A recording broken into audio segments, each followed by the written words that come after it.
Hey everyone, so for today, for my reflection, I wrote a poem, I guess if you want to call it a poem, but I wrote a piece on reflecting on Advent, the first week of Advent, and how we can take that first week of Advent into our prayer by contemplating the life that Jesus, Mary, and Joseph. At this time, Jesus is unborn. We're waiting for the birth of Jesus. But just contemplating the contradictions in life.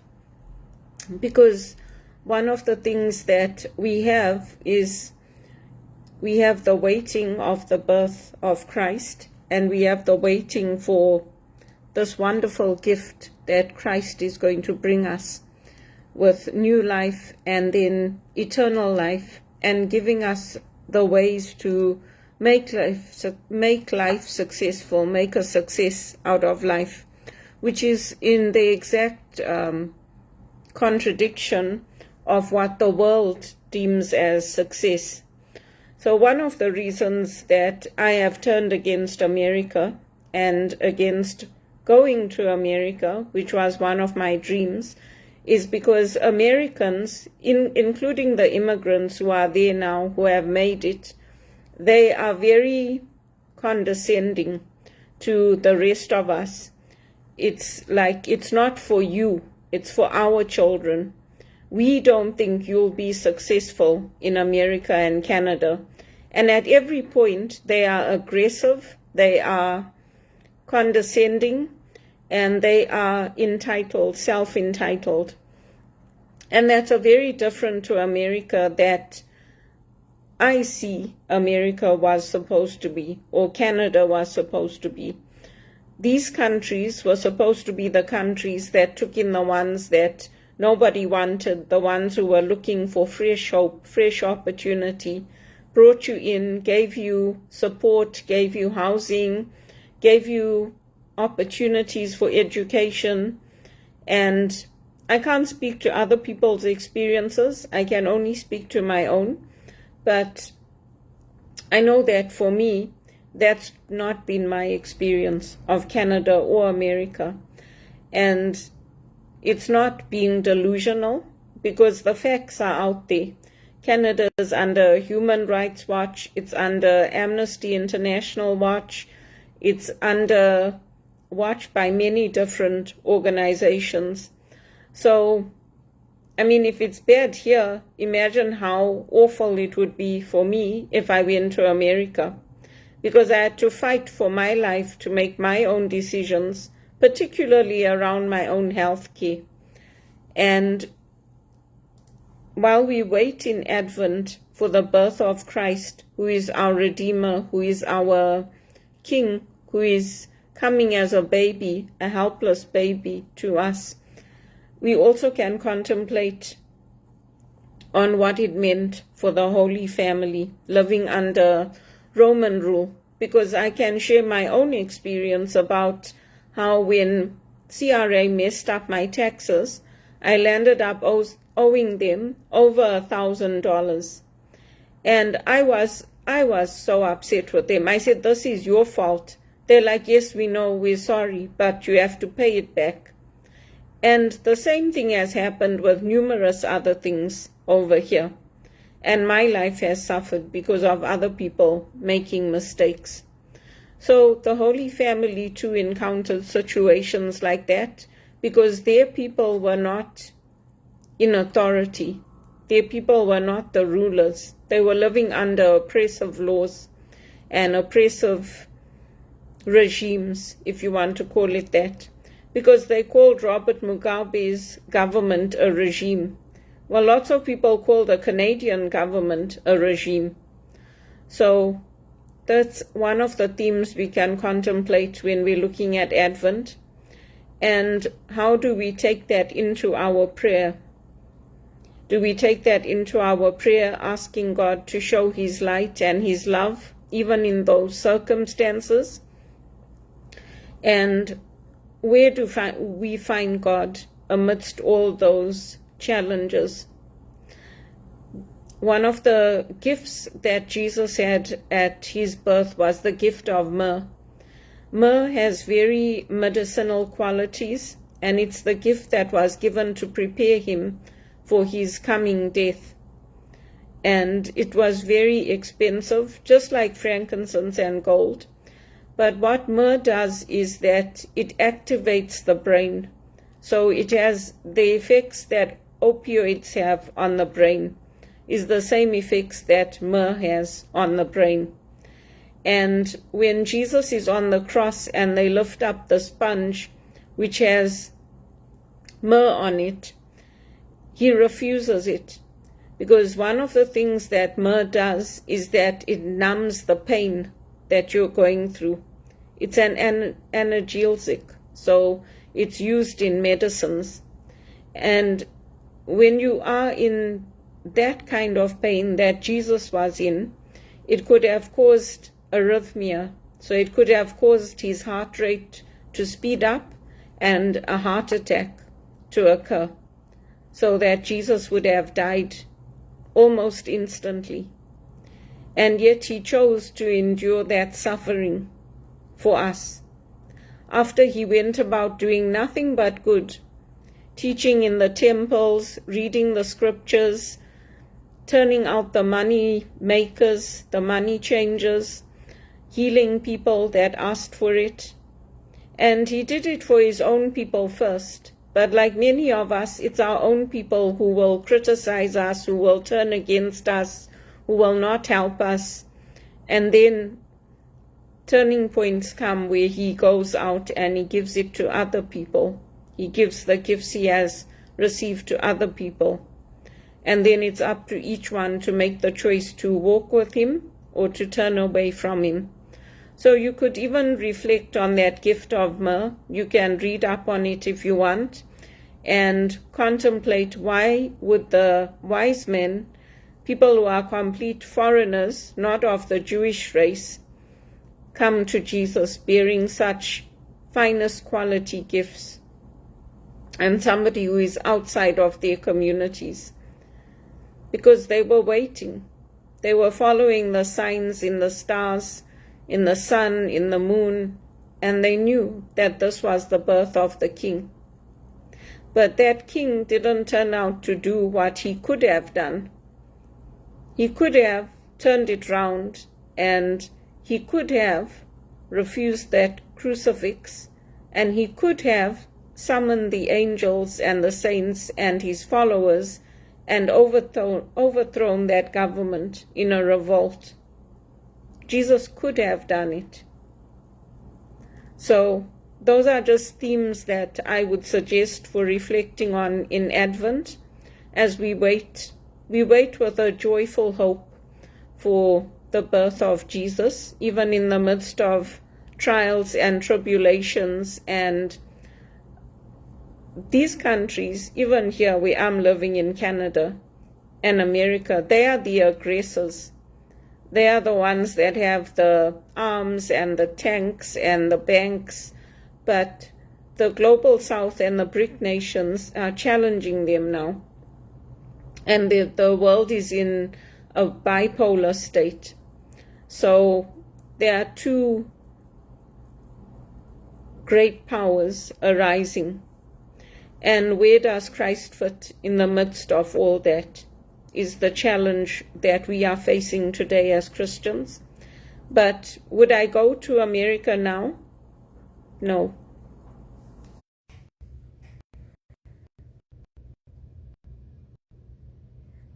Sorry, my internet cut out there. So I was saying, would I go to America now? No, I wouldn't. I spent these last 2 years applying for jobs in America at all the banks, Standard Bank, lots of the American banks. But now I wouldn't go, because I've also had opportunities to reflect on my life and how the Americans have treated me, both in my workplace and when I've gone to visit. And they are far too aggressive for me. They're far too aggressive. And even with the work that I've done for Bono, aside from Suzanne, who brought me into the One campaign, I haven't received the support that I needed. Because if Bono's telling everybody that he loves me, wouldn't you, if you were running that organization, wouldn't you say, okay, you know what, let's make sure Belinda's at our events as a delegate, let's make sure she's taken care of, let's make sure that if she needs an exception made, we bring her in. Wouldn't you be doing that? Or would you just be saying, oh, so what, Bono loves her? Because you're there to represent the person that hired you. You're there to represent the organization. I mean, if there's corruption on the One campaign in South Africa, it's us who push back. It's the volunteers, the people who are there because we love Bono. We're the ones who push back.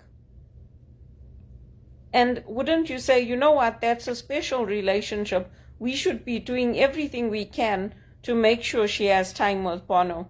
Because I'm not supported in the work I do for him. I wasn't supported in it when I did the volunteering for the One campaign. That was my heart, and it was my values, and it was my choice. I wasn't supported on it by anybody. Why do you think I was tracked and followed? Because I wasn't supported. That's why. Because my judgment was questioned by everybody, including my godmother and everybody else. Why do you think they agreed to me having a psychiatric assessment? Do you think if they thought my judgment was good and I knew what I was doing and I was welcome anytime, do you think they would have supported it?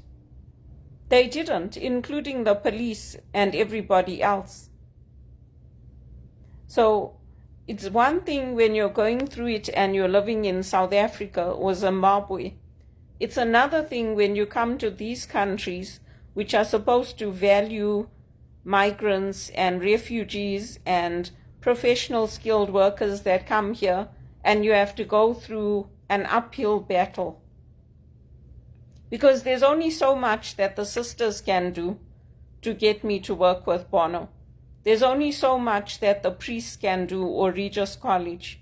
It's not entirely up to them.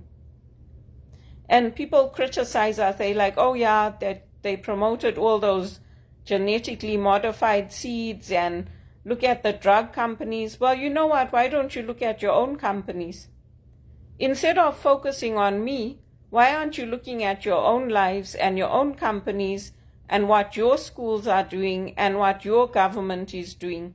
Why are you obsessed with me and focusing on me and what I am doing for Bono and Sting and Springsteen or whoever I choose to give my time to? Why are you that upset and frustrated because you had all the advantages living in America, growing up in America, living there, that I didn't? And you still refuse to let me shine. You refuse to give me exceptions. You refuse to make sure that I also have a pension and dental care and my own property. You refuse to help me. I asked for it. I asked for those exceptions. And I was encouraged to ask for it. Even Father Michael Kalachik said, you should support affirmative action and all that. And I told him I want to do it on my own merit. I don't want that. But now I want it. Because people don't help. If even with the laws in place, even with the accommodations supposedly being in place, they don't do it. And it's the Americans. It's the Americans, they refuse to do it. And then the HR teams here just go along with it. So they're creating poverty, they're creating instability, they're creating situations that people like me don't want. They're creating it. And America is the biggest aggressor. Even the women, they're so aggressive. Even if they're calling you honey or whatever, they're not meaning it. That's just the way they talk. That's how they are. That's part of their language, it's part of their psyche. You're not their honey. That's just how they talk. So I wouldn't go to America now. I think some of the things that President Trump is doing is good, but I wouldn't go there now. Even here, I've mentioned on other talks that even here, even in UK, they were rounding up people and putting them on planes and sending them home. The same thing happened to me when I was in the UK on a working holiday. I got a letter saying, we're just sending this to remind you that you have to leave the country by this date. Your visa is expiring. And if you don't leave, we will come and arrest you and we will take you to the airport. So, and it's happened here too. At one point they were saying that they don't want people to stay here. They want them to go back to their own countries. Yet they're bringing in more and more temporary foreign workers. They're bringing in more and more people when there's no jobs. There's no jobs. And if you want to criticize President Trump, those FEMA camps and all that, the Democrats supported all that. So it's not only the Republicans. They have a continuity in their government. Obamacare is not Obamacare. The previous government started that. The Republicans started that to make healthcare more affordable, make it available to everyone, and to make sure that people can have access to it. If you have the money, it's good. You can afford the best. If you don't have it, then what do? You'll end up like me, sending out links saying, can you please help because I'm a spiritual director and I don't have any work. And I've been applying for jobs in the churches and non-profits and the banks, and I'm not able to get anything. That's what you do. That's what the churches have to do. So, it's not, we have to choose our own values. I chose my values. I chose to stand by Bono and Sting and Springsteen and all the human rights artists. I chose to stand by Madiba. I was not invited to any of the events that Madiba came to here. You think people didn't know what I was doing for him? They knew. That's why now I asked for it. I asked to be invited and included at the events that Roger Federer is going to be at, that Bono's going to be at, that Sting is going to be at, that Bruce Springsteen is going to be at. Because if I don't ask, they don't include me. Because I'm not important to them. They don't care whether I'm there or not. How many times did Bono go to America? How many times did he meet with people in churches, at events? Lots of times. We're not that far away. They could have sent a ticket for me to come. They didn't. So now there's no use all these big shots and politicians and everybody sitting and crying because I stepped off the one campaign. It was my choice. It's my choice because if I'm not going to get the special treatment, I'm not going to get the good paying jobs, I'm not going to get the referrals to work with the South African government and to do the things that I want to do, then what's the point? It's the same thing with the Jesuits in Britain. You think they didn't know that Damien Howard brought me in to become a spiritual director? They knew. So how come it's the Jesuits of Scotland that gave me the opportunities? It should have come through the Jesuits in Britain and the Jesuits in South Africa. They know that I was tutored under Graham Fusion and I worked with Anthony Egan and Peter Knox. They know all those things. They should have done it. There is nothing wrong with me. And this country is famous for being discriminatory, and even the things they've done to indigenous women and making sure that they couldn't have children and giving them drugs that would leave them barren. They're known for it because they do it here and then they take it to Africa. And they do what they did to me. Oh, you're delusional, you're making it up, listen to the doctors, do what they're telling you to do. Even when you refuse, they shove it down your throat. My rights were taken away from me and they should not have been. I'm an educated woman and I'm a competent woman and I know what I'm doing and I've proven that I can hold even a very stressful job with a little bit of support.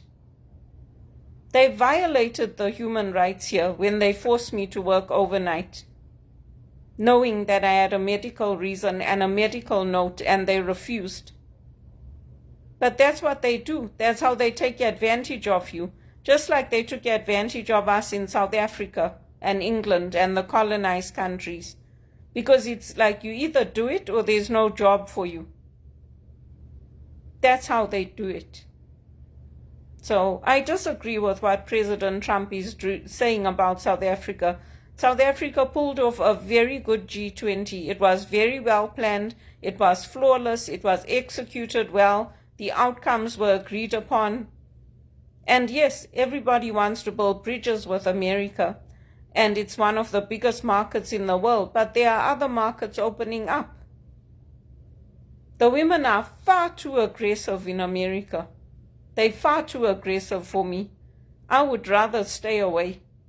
I'm a very gentle person, and I'm a very kind person, and I don't want to be made into a Stepford wife. Thank you very much. I'm sick of it. I'm sick of being told how to cut my hair, what to wear, how to talk, how to pray, what to do. I'm sick of it. Because that is not the way that you bring out the best in people. And yes, I miss Regis College, and I miss working with Father Kalachik and being in that safe space. Because the workplaces are awful. They're awful. I would not choose America in today. After everything I've gone through, I would rather stay away, because I know if I go to America, I'll just be discouraged from studying, from making anything of my life, from working. As it is, I'm staying at home here. I've been at home here since COVID hit. It's depressing. Thank God I've got my faith. So that's what I would encourage people to do.